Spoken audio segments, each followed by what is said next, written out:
নবীজি সাল্লাল্লাহু আলাইহি সাল্লাম, বুখারীর হাদিস। এই মাদ্রাসার ভিতরে এতিম ছাত্র আছে না? আছে, এতিম ছাত্র আছে। দেখেন, আপনাদেরকে একটা সুবর্ণ সুযোগ করে দিচ্ছি। আমার নবীজি সাল্লাল্লাহু আলাইহি সাল্লাম বলেন, সাহাবীদেরকে ডাক দিচ্ছে। আল্লাহর নবী বলেন, আনা অর্থ ওয়া, এবং কাফিলুল ইয়াতিম, আনা ওয়া কাফিলুল ইয়াতিম, আমিও এতিমের লালন পালনকারী, আমিও এতিমদের মাথায় হাত দেয় যিনি, এতিমদের চাল কিনে দেয় যিনি, এতিমদেরকে ভালোবাসে যিনি, এতিমদের লেখাপড়া খরচ দেয়, এতিমদের জামার টাকা দেয়, এতিমদেরকে মোট কথা অভিভাবক হয়ে যায়, আনা ওয়া কাফিলুল, এইভাবে অভিনয় করে দেখাইতেছি, নকল। আনা ওয়া কাফিলুল ইয়াতিমি কাহাতাইনি ফিল জান্নাহ, যে এতিমদেরকে ভালোবাসবে, এই মাদ্রাসার এতিমগুলোকে মহব্বত করবে, কিয়ামতের দিন আমি নবীর সাথে কাছাকাছি জান্নাতে যাবে।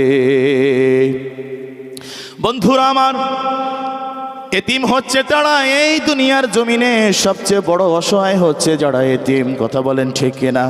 এই জমিনের ভিতরে যার বাবা নাই, বাবা মারা গেছে, বাবা নামক ছায়াটা ওই অন্ধকার কবরে শোয়ে আসছে, তার মতো অসহায় এই দুনিয়ার জমিনে আর কেউ নাই। আমার মায়ার নবী নিজেও ছিলেন এতিম, এই জন্য বলছেন এতিমরা বড় অসহায়। এতিমদেরকে যদি ভালোবাসো, আমার আল্লাহ সূরা ফাজরে বলেন, কাল্লা বাল্লা তুকরিমুনাল ইয়াতীম, এতিমদের প্রতি কি তোমাদের ভালোবাসা নাই? আমার মায়ার নবী বলেন, এই দুনিয়ার জমিনে যার বাবা নাই, তার নামের শুরুতে আমি একটা শব্দ, ছোট্ট একটা শব্দ অ্যাড করে দিয়েছি, তার নাম হচ্ছে এতিম। তার নাম কি? তার নাম হচ্ছে এতিম। আমার মায়ার নবী নিজেও ছিলেন এতিম। একটি ছোট্ট একটি ঘটনা শোনায় শেষ করতেছি। আল্লাহর নবী যখন ছোটবেলায় আমার মায়ার নবী মাছের ভিতরে বাচ্চারা খেলাধুলা করে, আমার মায়ার নবী খেলাধুলা করতেন না। ছোটবেলায় অপারেশন করে মনের ভিতর থেকে দুনিয়ার খেলাধুলা আল্লাহ কেড়ে নিয়েছেন, নষ্ট করে দিয়েছেন। আমার মায়ার নবী বাচ্চাদের খেলাধুলা দেখে, সন্ধ্যা হয়ে যায়, সকলের বাবারা এসে ছোট্ট বাচ্চাদেরকে কোলে নিয়ে আর চুমু খায়। সন্তানও সন্ধ্যাবেলা বাবারে ধরিয়া চুমু খায়, ঠিক না? আমার মায়ার নবী বড় এতিম। আমার মায়ার নবী ডানে তাকায়, সাউন্ড একটু বাড়িয়ে দেব। আমার মায়ার নবী ডানে তাকায়, বামে তাকায়, আর বলে, আব্বু তুমি কই? আমার মায়ার নবী মাঠের ভিতরে কান্নাকাটি করে, আব্বু তুমি কই? সকলের বাচ্চারা তাদের বাবাকে পেয়ে চুমু খায়, তারাও চুমু খায়। আমারও তো মনে চাই তোমারে ঝরাইয়া ধইরা একটু চুমু খাবো। মা আমেনা, সন্ধ্যা দেরি হয়ে গেছে, মা আমেনা আল্লাহর নবীকে খুঁজতে বের হয়েছে। রাস্তার ভিতরে এক লোকের সাথে দেখা, এই আমার মুহাম্মদকে দেখছো নি? ওই লোক ডাক দিয়ে বলে, তোমার মুহাম্মদকে তো চিনি না, কিন্তু মাঠের ভিতরে একটা ছোট্ট বালক আব্বু আব্বু বলে ডাকতেছে, আব্বু আব্বু বলে কান্নাকাটি করতেছে। মা আমেনা দৌড়ায় যায়া আমার মায়ার নবীকে কুলে নিছে। আমার মায়ার নবী ডাক দিয়ে বলে, আম্মু, আমার আম্মু নাই। মা আমেনা কান্নাকাটি করে, আমার মায়ার নবী কান্নাকাটি করে। মা আমেনা ডাক দিয়ে বলে, মুহাম্মদ, ছোট্টবেলায় তুমি হওয়ার আগে তোমার বাবা সওদা করতে যায় মারা গেছে, আর ফিরে আসে নাই। আমার মায়ার নবীকে নিয়ে বাসায় গেছে। ছোট্ট শিশুরা দাদাকে দেখলে যেরকম লাভ দিয়ে কোলে নেয়, আমার মায়ার নবী লাভ দিয়া দাদার কোলে উঠা বলে, দাদা, এই দুনিয়ার জমিনে জমিনে সবারই বাবা আছে, আমার তো বাবা নাই। এই দুনিয়ার জমিনে যে ব্যক্তিটা বাবা হারা, ও আমার পর্দার আড়ালের মা ও বোনেরা, আমার সামনের মুরব্বীরা গো, এই দুনিয়ার জমিনে বাবা নামক শব্দটার মতো দামি জিনিস কিছু হয় না। এই দুনিয়ার জমিনে বাবার মতো আপন আপন কেউ হয় না। বাবা ছোট্টবেলায় সন্তানকে হাত ধরে জলসায় নিয়ে আসে, মাদ্রাসায় পড়ায়, নিজে না খায়া বাবাকে সন্তানকে খাওয়ায়, সন্তানকে পড়ায়। আমার মায়ের নবী ডাক দিয়ে বলে, ও দাদা, আমার আব্বারে দেখতে পারলাম না, দাদা আমার বাবার কবরটা একটু দেখাইবেননি। আমার দাদা আমার বাবার কবরটা দেখিয়া আমি একটু আমার দিলের শান্তি দিব, এইটা বুঝি আমার বাবার কবর। আব্দুল মুত্তালিব চোখের পানি ছেড়ে গে, এ মুসলমান বন্ধু আমার, এ নবীর আশিকেরা, নবীর দুঃখে যদি তোমার দিল না কান্দে, মনে রাখবে তুমি নবীর আশিক নয়। এই ঘটনা আমি এমনি তোমাদেরকে শোনাইতেছি না, এইটা নবীর প্রেমিক, নবীর আশিকদের ঘটনা। দাদা আব্দুল মুত্তালিব কান্না করে মা আমেনাকে ডাক দিয়েছে, এই আমেনা, দাসী আইমানকে নাও, মোহাম্মদকে নাও, যাও রওনা হয়ে যাও, আব্দুল্লাহর কবরটা দেখাই নিয়ে আসো। মা আমেনা আইমানকে নিয়ে, আমার মায়ার নবীকে নিয়ে রওনা হয়েছে আব্দুল্লাহর কবর দেখতে যাবে। যখন কাছাকাছি আসে, আমার মা আমেনা ডাক দিয়ে বলে, মোহাম্মদ, ওই যে দেখা যায় তোমার বাবার কবর। আমার মায়ার নবী ঘোড়া থেকে লাফ দিয়ে বাবার কবরে বসিয়া মাটি ধারে কামড়ে ধরিয়া ডাক দিয়ে বলে, আব্বু, তোমার আদর আমি পাই। কেমন এক মায়ার নবী তখনও কেঁদেছে, এখনো রওজা মুবারকে বসে আমাদের জন্য কান্দে। তায়েফের ময়দান আমার মায়ার নবীর পা টার্গেট করে এমন ভাবে মারছে, পা থেকে রক্ত মোবারক ছুটে আমার মায়ার নবীর জুতাটা পায়ের ভিতরে গেছে। আমার মায়ার নবীকে উহুদের যুদ্ধে মাথার ভিতরে 2টা লোহার টুকরো ঢুকে গেছে। আমার মায়ার নবী সেজদা দিছে, সেজদা দেওয়া অবস্থায় উটের নারী বলিছে, শিয়াবে আবি তালিবের ভিতরে 3 বছর পাতা খেয়েছে। আমার মায়ের নবীকে গারে সৌরের ভিতরে উঠেছে। মক্কা থেকে মদিনায় 6-7 ঘন্টা লাগে। আমার মায়ার নবী, ওই যে আমি দেখতেছি অনেকের চোখের ভিতরে পানি। এইটাই নবীর আশিক, এইটাই নবীর ভালোবাসা। আমি আবু হানিফ মাহমুদি যখন হজে গিয়েছি, মক্কা দেখে যখন মদিনায় যাব, মদিনায় যাওয়ার পথে আমার পাশের সিটে এক মুরব্বী বসা, বুড়া মুরব্বী কান্নাকাটি করতেছে। আমি ডাক দিয়ে বলেন, আপনি কান্নাকাটি করেন কেন? এইবার ডাক দিয়ে বলে, হুজুর, কেমন নবীর আশিক দেখেন, সবাই বাসের ভিতরে হাসি আর আড্ডা, কিন্তু সেই কান্দে। আমি বলি, কেন কান্দেন? আমাকে বলে, হুজুর, এই মক্কা থেকে মদিনায় যাইতে এসি বাসের ভিতরে 5-6 ঘন্টা লাগবে, কিন্তু আমার এই মক্কা থেকে বুড়া বয়সে গভীর রজনীতে এই মদিনা পর্যন্ত এখন তো রাস্তা হয়ে গেছে। তখন এমন পাহাড় ছিল, যেই পাহাড়ের উপরে আমার মায়ার নবীকে কোলে নিয়ে আবু বকর উঠেছে। সেই গারেশ্বর পাহাড়টা আমি দেখেছি। সেই গারেশ্বরের পাহাড়ের নিচে আমি দাঁড়াইয়া বলছি, আমার মায়ার নবী কিভাবে উঠলো? একটা তরতাজা যুবক তো উঠতে, নামতে আর উঠতে 6 ঘন্টা লাগবে, একটা পাহাড়। এরকম হাজারো পাহাড় কিভাবে আমার মায়ার নবী উঠলেন? কিভাবে? রওজা মুবারকে গিয়েছি, আমি দেখছি অনেক নবীর আশিকেরা রওজা মুবারকের সামনে যায় আর কান্নাকাটি করে। অনেকে দেখছি চোখে পানি আসে না, এরাও নবীর আশিক। আবার নবীর রওজা মুবারকের সামনে যাইয়া আসসালাতু ওয়াসসালামু আলাইকুম ইয়া রাসূলুল্লাহ বলে কাঁদতে কাঁদতে গেছে। অনেকেই হাসতে হাসতে গেছে। তখন আমি বুঝে গেছি, নবীর সাচ্চা আশিক যখন নবীর দুঃখের কথা শুনে আর নিজের ভিতরে ঠিক থাকতে পারে না। আমার মায়ার নবী আব্দুল্লাহর কবরটাকে বসিয়া ডাক দিয়ে বলে, আব্বু, তোমারে পাই নাই, তোমারে দেখি নাই ও আব্বু। ছোটবেলায় আমাদের আব্বারা হাতে ধইরা মসজিদে নিয়ে যায়, একসাথে জলসা। বাবা নামক শব্দটা যে কবরে দাফন করছে এরাই বেশি বুঝবেন। বাবা একটা ভালো জামা নেয় না, সন্তানকে কিনে দেয়, ঠিক না? ঈদের সময় আসে, নিজে ভালো খায় না, সন্তানকে আগে খাওয়ায়। সারাদিন কাজ করে নিজেকে দেয় না, নিজের শরীরকে দেয় না, সন্তানের জন্য দেয়।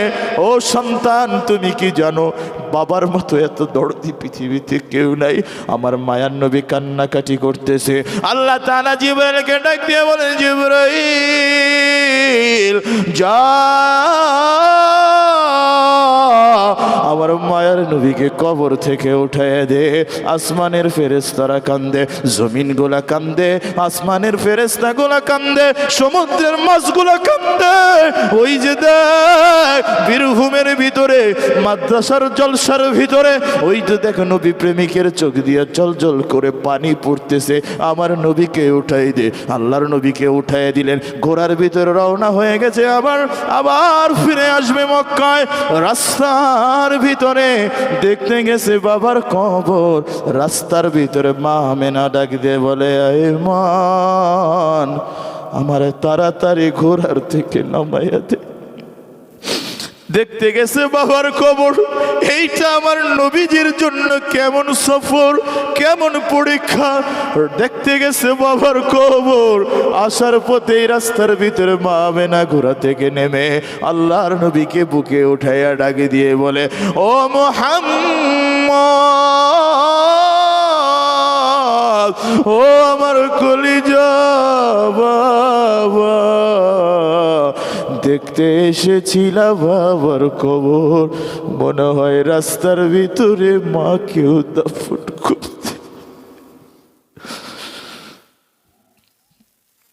আমার মায়ার নবী ডাক দিয়ে বলে, মা গো মা,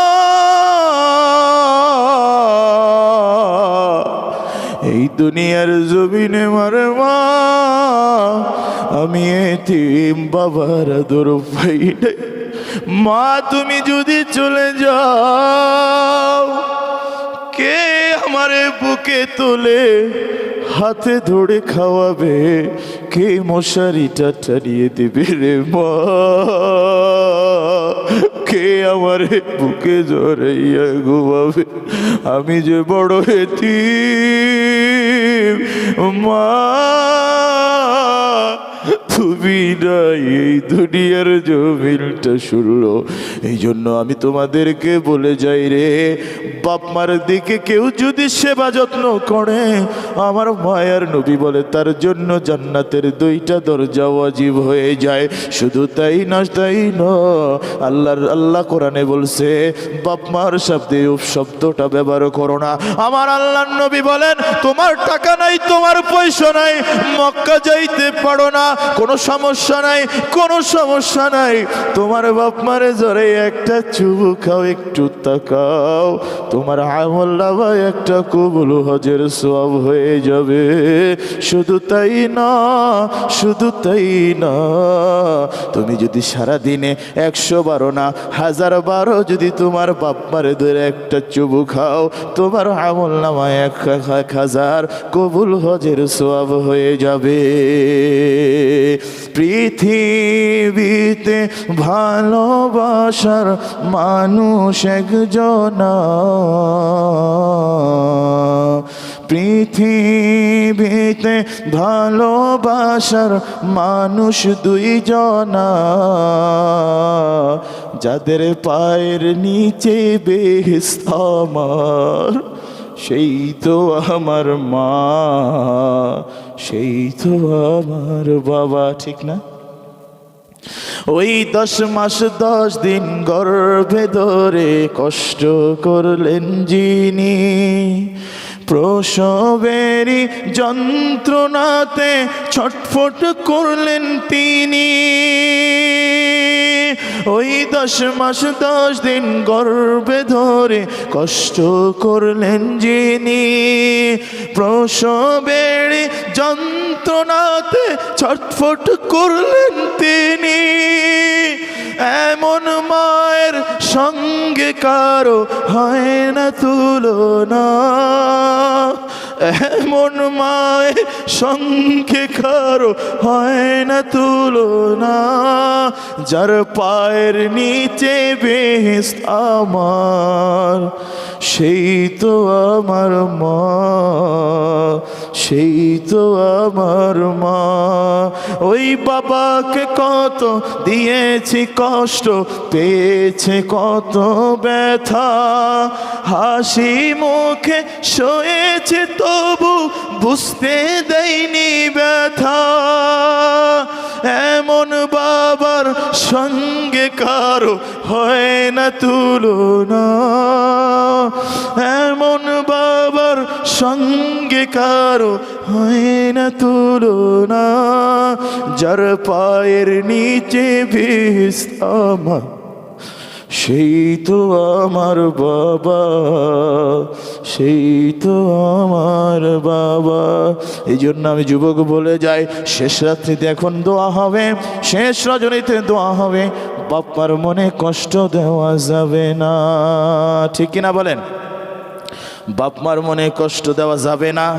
এইখানে এমন কোনো মানুষ আছেন যে হুজুর এখানে আমার বাবা উপস্থিত আছে? আছেন এরকম যে হুজুর আমার বাবাও এখানে আছে উপস্থিত? হ্যাঁ, যে হুজুর আমি এখানে আছি, আমার বাবাও আছে এখানে, এরকম লোক আছে এখানে? যে বাপ ছেলে দুজনে আসছে ওয়াজ শুনতে। দাঁড়াও দেখি, আর কে? আর দাঁড়াও, বাবা আছে এখানে? এখানে আছে? আর কার? দাঁড়াও, আর কার যে বাবা আছে এখানে? বাবা আছে উপস্থিত, আপনার বাবা আছে কোথায়? দি বাবার কাছে যান, বাবার কাছে আসেন, আপনি বাবার কাছে যান, আপনি বাবার কাছে যান। বাবা কোথায় আছেন? তোমার বাবা কই?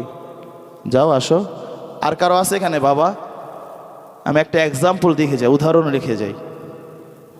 সন্তানরা বাবাকে চুমু খাইতে লজ্জা পায়, লজ্জা পায়, কিন্তু গার্লফ্রেন্ডে দিতে লজ্জা পায় না, প্রেমিকারে দিতে লজ্জা পায় না। চরিত্রহীনা লম্পট, ভালোবাসা নামে বেহায়াপনা করে বাপ মারে জড়ায় ধরতে চায় না, বড় হয়ে গেছে লজ্জা পায়। কই কে কে যেন দাঁড়াইলো? আসেন, আপনার বাবা কই? আসেন, ধরেন, আসেন। লাস্ট কবে ধরছেন বাবার জড়ায় চুমু? ধরে ধরো, দেখেন আজকে একটা হৃদয় বিতরক ঘটনা দেখে যান, শিখে যান। বাপ মার জড়ায় ধরে দেখেন কিভাবে কান্না করতে। আরে বাপ মার দিলে মাথা রাখলে পৃথিবীর সব টেনশন দূর হয়ে যায়। আর কার আছে? আর নাই? हरा गुंबद जो देखोगे जमाना भूल जाओगे, हरा गुंबद जो देखोगे जमाना भूल जाओगे, अगर तैयबा को जाऊंगा तो आना भूल जाओगे, न इकरा वो जियादा चांद तारो अपनी रंगत पर, मेरे आका को देखोगे जमाना भूल जाओगे।